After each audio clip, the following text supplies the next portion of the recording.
Mr. Hundal, the Labour Party leader at Miliband, suggests his foreign policy will make a difference in the Middle East, but he did differ from New Labour and Tony Blair. Tell us more, how would you see the difference? Well, some of that has been touched upon by your other guests, but I think the difference is quite significant if you go into the details. Ed Miliband does not like war, he does not like confrontation, he much prefers debate, negotiation, and diplomacy. But there are obviously other people within the Labour Party who take a much hawkish view, and he's had to bring them over and keep them on side, while also keeping the non-interventionists in the Labour Party on side. It's been a tricky balancing act for the Labour leader, because his main aim within the party has been to keep it together without letting the party collapse into massive civil war. So, I mean, you know, the intervention in Libya is an example where he criticized the Prime Minister for not doing better to protect the people of Libya after the intervention, and also stopped the intervention into Syria because of worries that wasn't properly thought out and it was going to make things worse.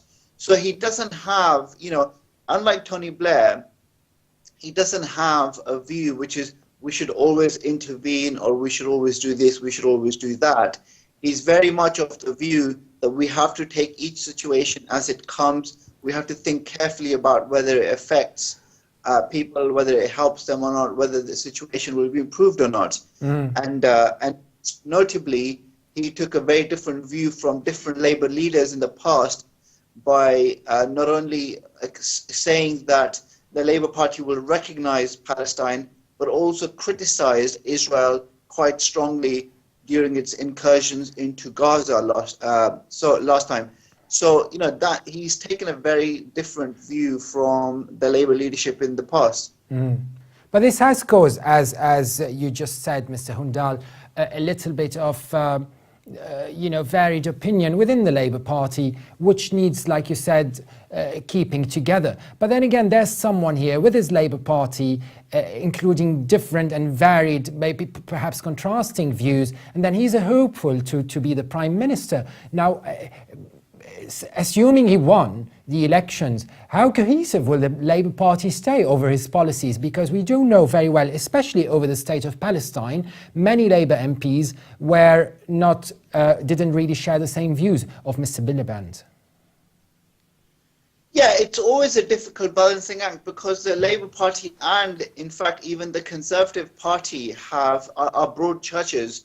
You know, I went to a Islamic Relief dinner where Alan Duncan MP, who was previously a minister within the Conservative government, said that he thought his party was wrong and it should have recognized Palestine. So the fact of the matter is, both parties have different elements, different people who will have different views, and that's one of the great things about democracy. The Labour leader will have a significant challenge from people who think that they should not recognize Palestine or do more to recognize Palestine further, and should not criticize Israel.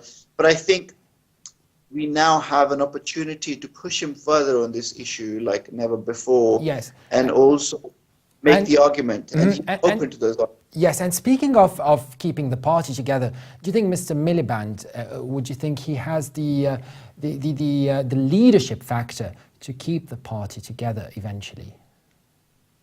Yeah, I think people underestimate actually how strong he has been within the party and keeping things together. He's not only made a big change from the past in terms of foreign policy, but also in terms of political economy, and saying that New Labour made a lot of mistakes in the way it regulated the banks and the way it dealt with the economy.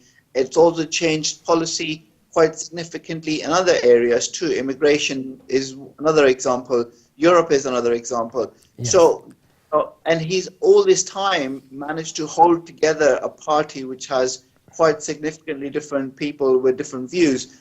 And I think people underestimate him because they think that he's a weak leader, but he's not. Within the party, he has managed to carry people together. Yes. And take them into a new direction. Yes, and speaking of the EU, how would you assess Mr. Miliband's last week at Chatham House linking Mr. Cameron's government policy in Libya to the recent tragedy in the Mediterranean migrant boats, the migrants trying to come to the EU? I think he was absolutely right to say what he said, and despite the controversy, I think he should have gone further. I absolutely blame David Cameron. Further to where? Would you want to elaborate? As in, he did not specifically criticize Cameron. He did not blame Cameron for the deaths in the Mediterranean. Did you want him to? Yes. I would have wanted him to, yes. There's Mr. Spring here saying the same thing. Tell us, Mr. Spring, why would you have wanted him to be so forward when it comes to this accusation? It's a serious accusation. Yeah, this is where Miliband was padding his words a bit, pulling his punches. The facts are that it was not the post-conflict planning that has led to these disasters in the Mediterranean. It is the conflict itself. And David Miliband... Yes. David Miliband must take 100% responsibility for every person who has died in the Mediterranean, because under Gaddafi... Why not any other leader from the EU? Because... Why is it Mr. Cameron? Cameron created the war on Libya. He was the one who pushed with Sarkozy for the RAF to bomb Libya from a great height. So none of our chaps got killed. So that's a good war from the British point of view. The facts are, though, thousands of extremely brave Libyans died, and also there was a lot of collateral damage.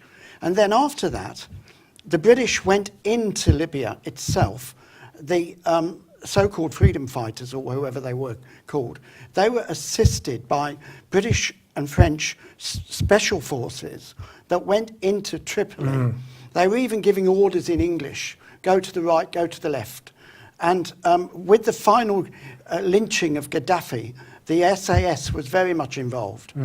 And back to you, Mr. Hundal, you seem to be very critical of recent articles in the media. I must say there is some tension escalating in the language many media outlets of the right wing are using. How would you explain that on some occasion you even describe it as neo-Nazism? Well, I mean, I suppose you mean the articles by Katie Hopkins, which I described as using neo-Nazi language. I think that there is... it's worrying that we are seeing an escalation in rhetoric in the UK and blaming people in the Mediterranean for their own deaths, and also calling them these names. I mean, Katie Hopkins is one. Thankfully, she's been the only one who's gone that far. And I think that the significant backlash to her shows that most British people do not approve of such language. It's worrying, obviously, but I have faith in the British people, and I think that most of them would not use such language. And I think that when I saw and I've heard even news programs that she's been on and radio programs where she's been on, she's had a lot of criticism from people. Yes. But then again, sorry to interrupt, Mr. Hundal, you say that the Mr. Miliband should have gone further over the migrant boats, but don't you think it's a little bit desperate to use those innocent souls who were trying to get into the EU as a weapon to mobilize voters when it comes to blaming the Conservative Party and Mr. Cameron particularly? How do you think about the timing and sort of almost abusing this politically to get into more people into the ballots voting Labour? Well, the timing point is a bit irrelevant because Mr. Miliband had to make a big speech on foreign policy before the election. We had to know where he stood on foreign policy and what his vision was. And that was right to do so. I wish he'd done it earlier, but he had to do it sooner or later. By the Mediterranean deaths, actually, I'm glad that he made that point, because someone had to raise on a bigger level that these people were dying as a result of policy which was partly driven by Europe. And we have to take responsibility for that. And Cameron had to take responsibility for his own actions. And I'm glad that he made that point. Otherwise, if he hadn't made that point, then lots of people would have criticized him for saying nothing over the Mediterranean deaths and not taking Cameron to task for what he did. You just mentioned because of policies drafted by Europe. But then again, the Labour Party seems not to challenge Europe very much. Anyway, so Mr. Sunny Hundal, author of India Dishonoured, also runs Liberal Conspiracy, one of the UK's top 3 most influential left-of-centre politics blogs. Many thanks for your participation today.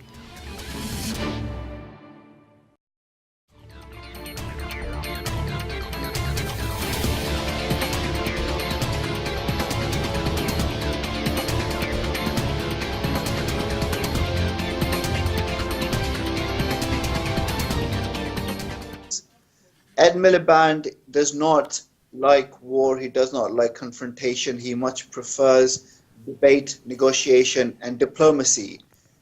But there are obviously other people within the Labour Party who take a much hawkish view, and he's had to bring them over and keep them on side while also keeping the non-interventionists in the Labour Party on side. It's been a tricky balancing act for them. Mr. Hundal, the Labour Party leader Ed Miliband, suggests his foreign policy will make a difference in the Middle East, but he did differ from New Labour and Tony Blair. Tell us more, how would you see the difference? Well, some of that has been touched upon by your other guests, but I think the difference is quite significant if you go into the details. The Labour leader, because his main aim within the party has been to keep it together without letting the party collapse into massive civil war. So